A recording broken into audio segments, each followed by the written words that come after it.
struggles to keep his crippled B-17 in the air. Enemy fighters riddle his plane with machine gun fire. Black darkens the sky. The bomb bay is on fire. The pilot gives the order to bail out.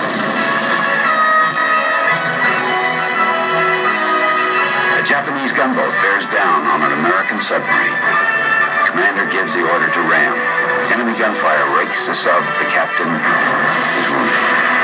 The only chance to save his sub and his men is to dive. Alone on the bridge with no time left, he shouts, "Take her down." Korea, 1951, a young Japanese-American charges across the frozen ridges, refusing to retreat.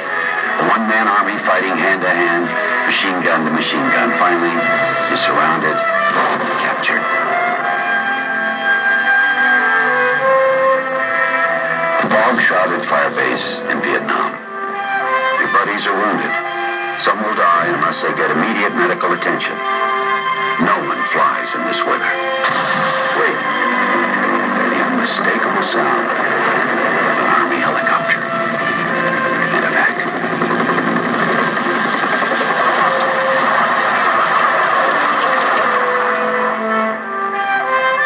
Millions of American men and women have distinguished themselves in the service of their country.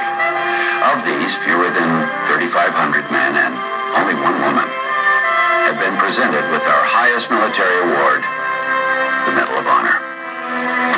In the chaos of battle and the bloody hell that is war, people discover something within themselves.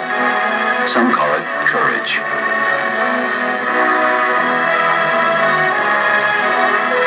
These are the stories of ordinary men, people like you and me, who one day did something extraordinary, becoming part of our nation's history, our nation's pride. Meet the genuine heroes, those who wear the Medal of Honor.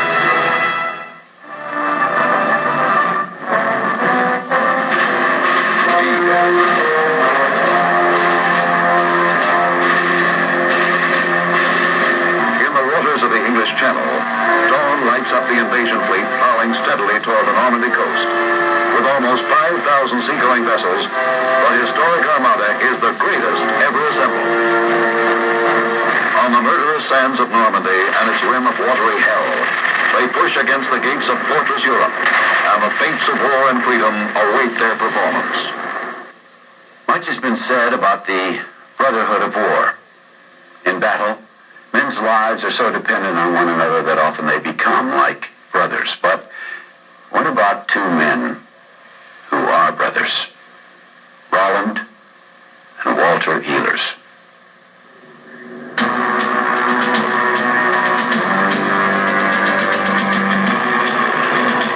It was D-Day, Omaha Beach.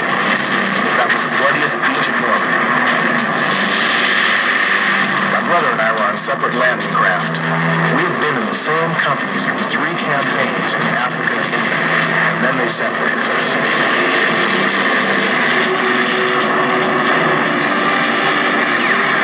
After the first day at Normandy, I couldn't find him. But I put it out of my mind. You can't fight with things dragging you down like that. But it was hard not thinking about my brother.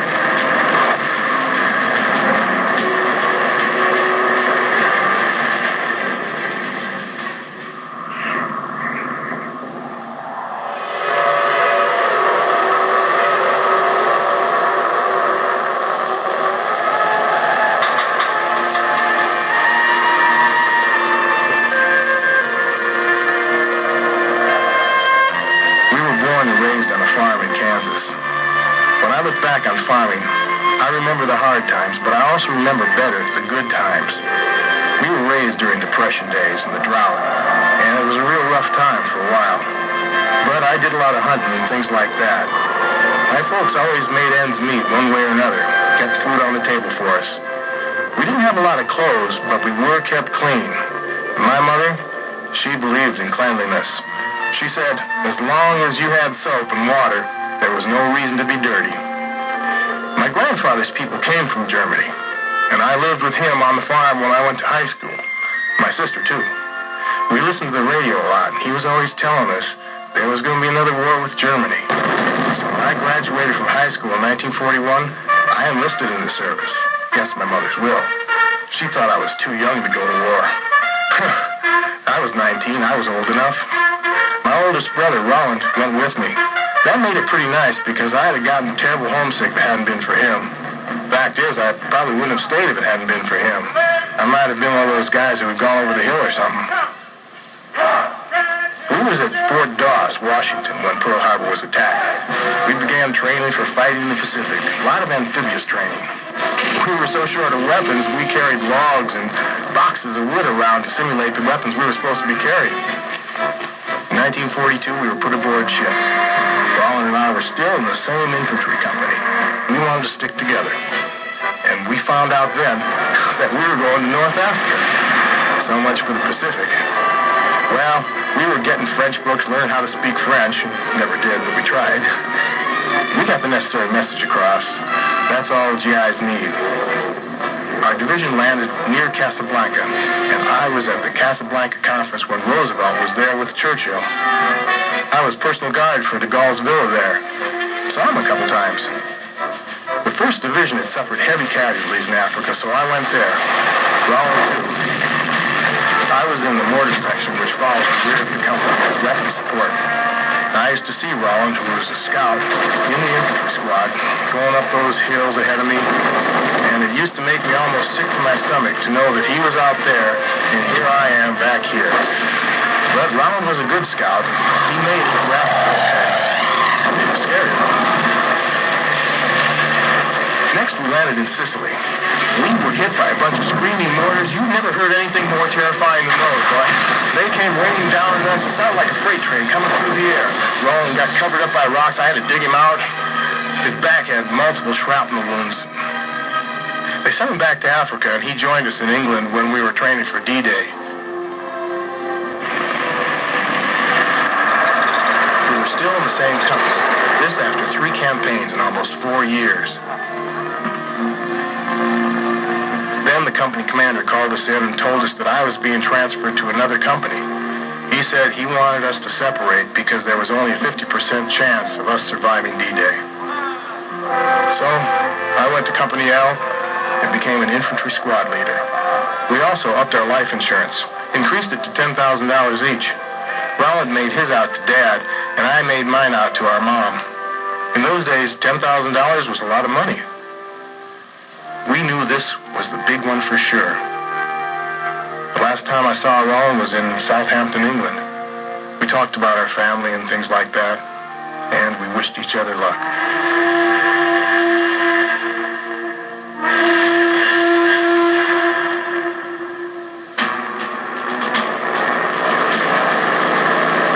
When we went across, there were ships as far as you could see. There's a lot of statistics, but when we were going over, you could see ships. It was fantastic. Overhead, you could see hundreds of airplanes in the air. There were so many obstacles on the beach and in the water. Things were a real mess.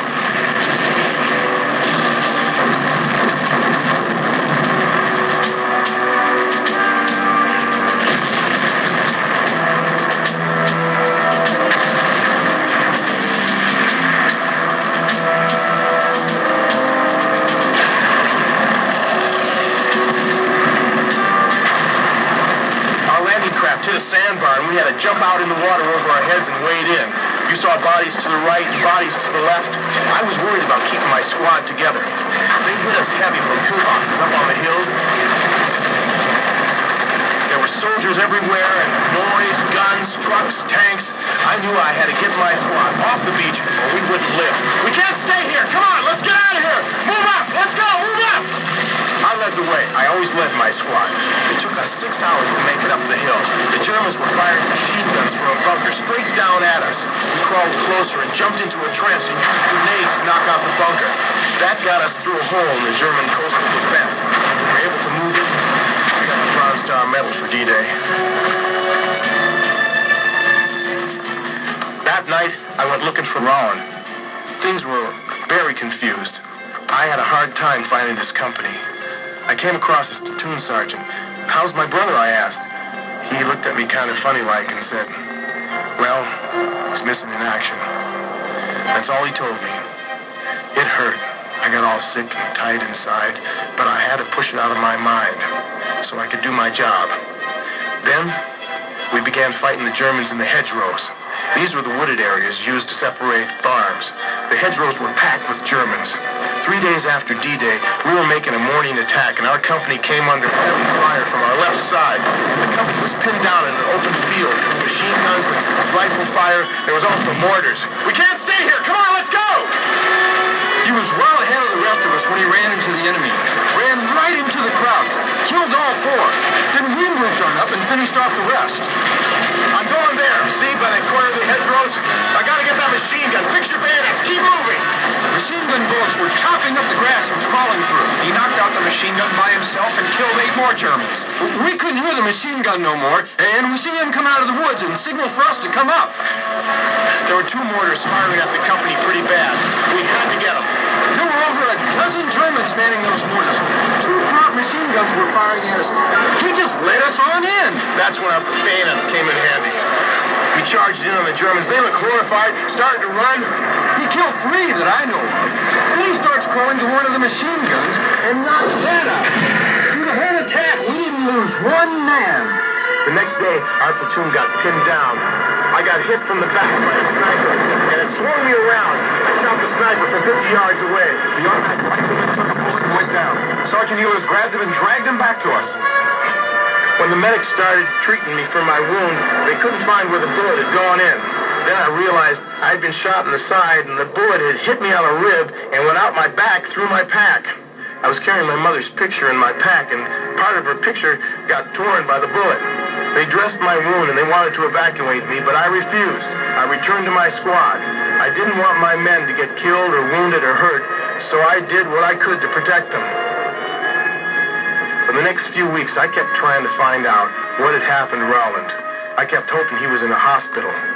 Then sometime in July, his company commander came and told me he was killed in action. I just saluted him and said, "Okay." Then turned around and went back to this old farmhouse we'd been holding. I just went in there and laid down and cried like a baby.